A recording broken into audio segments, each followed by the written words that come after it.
Sud Radio, André Berkoff. Ça balance pas mal. Berkoff, dans tous ses états, ça balance pas mal sur Sud Radio. Enchaîné, qui révèle ça dans son édition d'hier. Eh ben, nos Top Gun à nous, dit le Canard, ne pourront plus louer leur service à l'armée chinoise comme avant. Alors, c'était quoi? Eh ben, simplement, voilà ce que dit le Canard, une trentaine de pilotes occidentaux, dont au moins un Français, étaient payés près de 300 000 euros par an, donc près de 30 000 euros par mois, 25 000 euros par mois, pour former les aviateurs de l'armée chinoise. Ça a été dit, ça a été su en octobre. La direction du renseignement et de la sécurité de la défense a identifié un ex-officier d'aéronautique. Et effectivement, il y a eu une dizaine d'anciens pilotes français qui ont été approchés. Pas mal, c'est vrai, 300 000 euros par an, pourquoi pas. Et puis, eh bien, c'était pas illégal, que je sache, mais on va en parler justement avec notre invité. Mais attention, on peut livrer des secrets sur les tactiques de combat. Donc, les autorités françaises ont formellement interdit à leurs pilotes, ça n'a pas été déclaré, mais ça a été dit, pas question que vous alliez enseigner les grandes manœuvres des grands pilotes de chasse aux Chinois. Jérôme, bonjour. Bonjour. Jérôme Poirot, vous êtes donc ancien adjoint à la coordination nationale du renseignement. C'est quoi? Parce que, genre, je pense que comme on a tout livré aux Chinois, je me demandais pourquoi on ne livre pas quelques pilotes.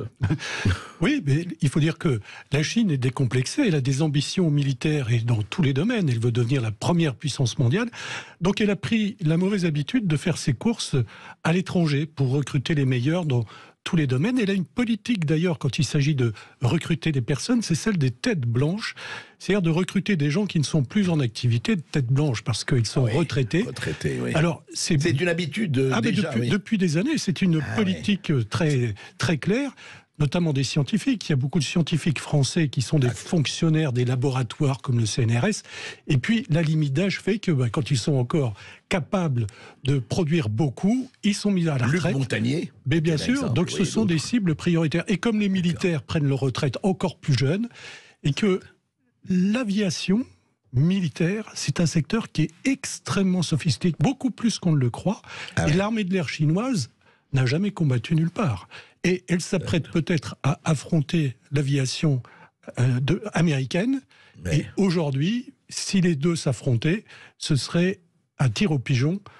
Les Chinois ne font pas le poids. Et donc, ils viennent en France et en Occident. Il faut dire, en Occident, il y a deux armées de l'air d'excellence, l'armée de l'air américaine et l'armée de l'air française.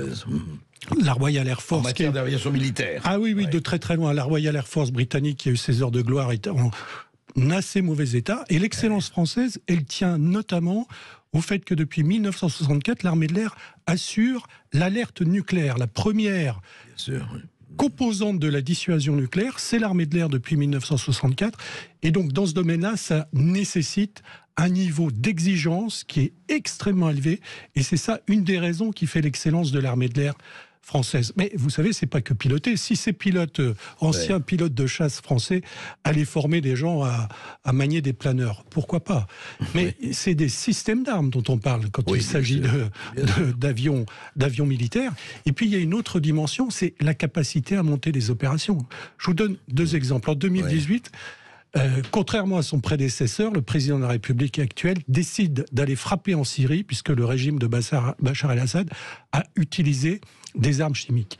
Et il n'y a que la France qui veut y aller. Finalement, les Américains et les Britanniques se rallient. Et pour la première fois, c'est une opération commandée par l'armée de l'air française avec des Américains qui va frapper. 12 heures aller-retour, des ravitaillements en vol, etc. Ce sont des opérations que très très peu de monde savent monter, et les Chinois pas du tout. Et en matière d'alerte nucléaire, il y a plusieurs exercices par an. Le dernier, c'était le 13 décembre. Poker 4. 13 décembre dernier. 13 décembre dernier, c'est 50 avions. Donc des bombardiers avec des fausses charges nucléaires, des chasseurs pour les protéger, des avions ravitailleurs, des avions AWACS radar. Donc ils vont vers la Bretagne, ils se regroupent au-dessus des Pyrénées, et après ils partent simuler une opération. Jusqu'à où ils partent par simulation? Ils partent plutôt vers l'Est. Voilà. Donc c'est pas que savoir piloter, c'est un savoir-faire. Et dans ces anciens pilotes de chasse, il y a vraisemblablement des anciens patrons d'escadrille, peut-être des patrons de bases aériennes, peut-être des officiers qui ont fait une carrière encore plus... Donc ils ont un savoir-faire, évidemment, qui vaut de l'or. Et 300 000 euros, c'est vraiment pas cher. C'est pas cher. Et quand vous dites... alors, les aviateurs, les militaires prennent la retraite à quel âge? Alors, selon les grades, mais disons, si on prend le maximum, un général 5 étoiles, c'est 58 ans. Mais sinon, pour un colonel, ça peut être 54, 55 ans. C'est ça. Donc, ils sont absolument aptes à faire tout ce qu'il faut. En pleine forme. Et alors, est-ce que la Chine, est-ce que déjà des aviateurs... alors, vous savez, M. Poirot, est-ce qu'il y a déjà des aviateurs français qui ont travaillé en Chine pour former ou pas? Ou c'était une première? Manifestement, si on en croit le Canard enchaîné, qui est toujours très bien informé quand il s'agit de sujets de défense et de renseignement, vraisemblablement un seul, et une dizaine qui ont été approchés. Le plus stupéfiant dans cette affaire, vous avez raison, vous le soulignez, c'est pas illégal, quoique. Mais enfin, c'est immoral à un point. La Chine n'est pas le plus grand allié de la France. C'est pas un ennemi comme les États-Unis et la Chine. C'est un adversaire dans certains domaines. Disons, c'est un partenaire qui n'est pas facile. Et de ce point de vue-là, que d'anciens militaires, d'anciens officiers, puisque les pilotes sont tous des officiers, puissent accepter cela, on peut pour le moins le regretter. Et alors, et ils l'ont appris, apparemment, toujours d'après le Canard enchaîné, par inadvertance. Mais dites-moi, justement, Jérôme Poirot, est-ce qu'aujourd'hui, j'imagine qu'il y a quand même beaucoup que ce soit des pilotes ou des militaires français expérimentés, sont quand même en action. Je ne parle pas de Barkhane, je ne parle pas de l'Afrique, mais travaillent à former dans différents pays, soldats et autres. Enfin, bien sûr, et sans doute bientôt des pilotes ukrainiens, il n'y a pas de doute. Mais on fait ça avec des alliés, bien entendu, ou on fait ça quand ça a pu arriver dans un certain nombre de pays où il y a eu des coalitions occidentales qui sont intervenues pour redonner corps à des armées qui avaient à peu près disparu. Donc ça fait partie du métier, mais quand c'est fait, c'est décidé par la France et c'est fait dans des conditions évidemment très précises, ce qui n'était pas le cas avec cette opération chinoise.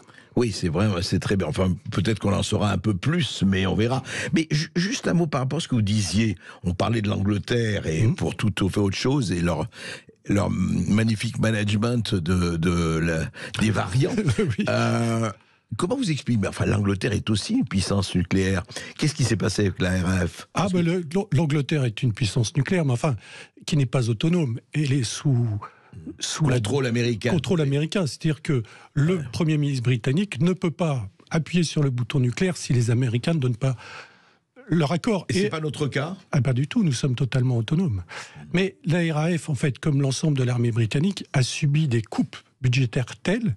D'accord. Et au niveau opérationnel, je vous donne un exemple. En 2018, c'est les 80 ans de la Royal Air Force. Et au mois d'avril, j'étais aux Invalides pour une réunion, je sors un peu avant 10h, j'étais avec un général de l'armée de l'air.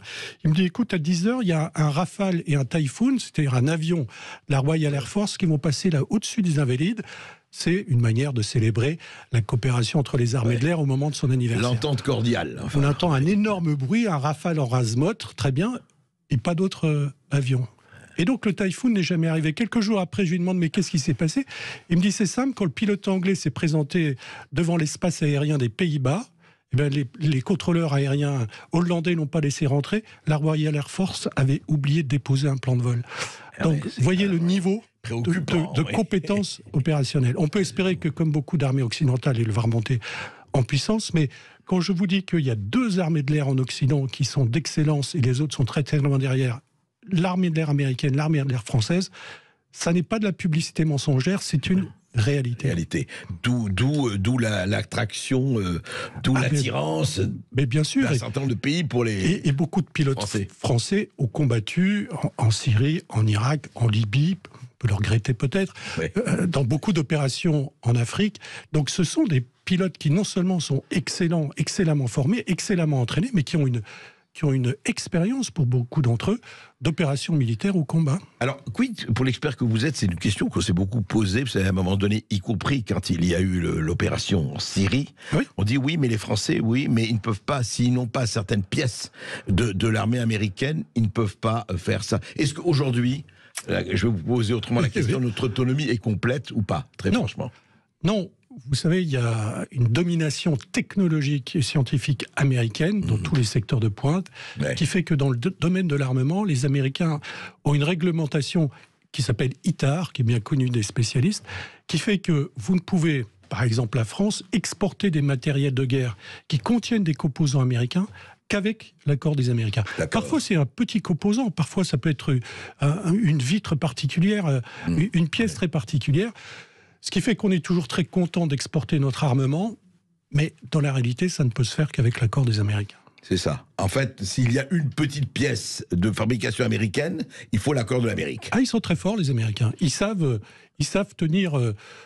ils savent, s'ils sont la première puissance et s'ils ont beaucoup d'alliés qui leur sont fidèles... Donc, cher Jérôme Poirot, on est un peu comme les Anglais, quand même. Non, notre autonomie dans tous les domaines est très, très supérieure à celle des Anglais. Vous savez, on parle de relations spéciales entre Londres et Washington. Ça, c'est vrai. Ça a beaucoup de contenu, notamment dans le renseignement, où les Anglais et les Américains sont quasiment totalement intégrés.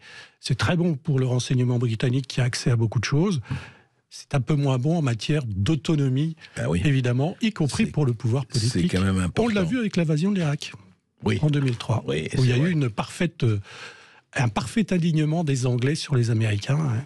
Et en fait, donc, c'est quelque chose qui, à votre avis, ce coup d'arrêt, en tout cas, ce stop des autorités militaires françaises, vous pensez qu'il va décourager un certain nombre de gens ou il y aura quand même, avec le ciel, des accommodements, avec le ciel chinois? Non, on peut faire confiance. Vous citiez la direction du renseignement et de la sécurité de défense, c'est-à-dire c'est le service de renseignement, de contre-espionnage et de contre-ingérence des armées. C'est un service qui est peu connu, qui est très efficace. Donc là, ils ont détecté une menace, ils feront ce qu'il faut à la fois pour dissuader amicalement tous les pilotes, tous les anciens pilotes, et pour surveiller, évidemment, surveiller les faits et gestes d'un certain nombre d'entre eux. Je pense que ça suffira pour... ce rappel à l'ordre devrait suffire pour dissuader les volontaires. Heureusement que le militaire, vous savez, on pensait à ça, on l'aura. C'est-à-dire le paracétamol, le Doliprane, ils ont tout pris, les Chinois. Enfin, d'ailleurs, et bravo pour eux. Mais j'espère qu'en cette matière, on va être un peu plus circonspect. Vous le confirmez. Jérôme Poirot, une dernière question aujourd'hui, en ce qui concerne... Parce qu'on dit toujours, vous savez, par rapport à ce qui se passe en Ukraine, Ukraine-Russie. Est-ce qu'à votre avis, aujourd'hui, parce qu'il n'y a pas de commandement européen, on le sait, il n'y a pas d'armée européenne, on le sait, bien ou mal, c'est notre problème, mais juste un mot. La France peut décider, elle, par exemple, on n'est pas en guerre avec la Russie officiellement, mais on envoie, on a des conseillers, etc. Là, c'est fait avec l'accord du gouvernement.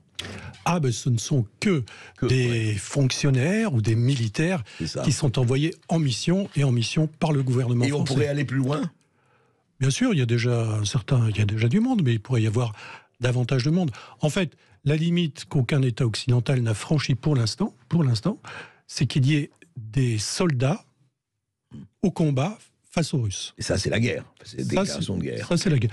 Mais pourquoi pas, beaucoup de pays occidentaux, enfin les Américains, les Britanniques, dans le cadre du mémorandum de Budapest en 1994, ont accordé des garanties de sécurité à l'Ukraine en échange de son abonnement de l'armement nucléaire. Des garanties de sécurité, ça peut se traduire par envoyer des troupes en renfort. Eh bien, écoutez, l'avenir le dira. Merci beaucoup pour vos éclaircissements. Merci beaucoup.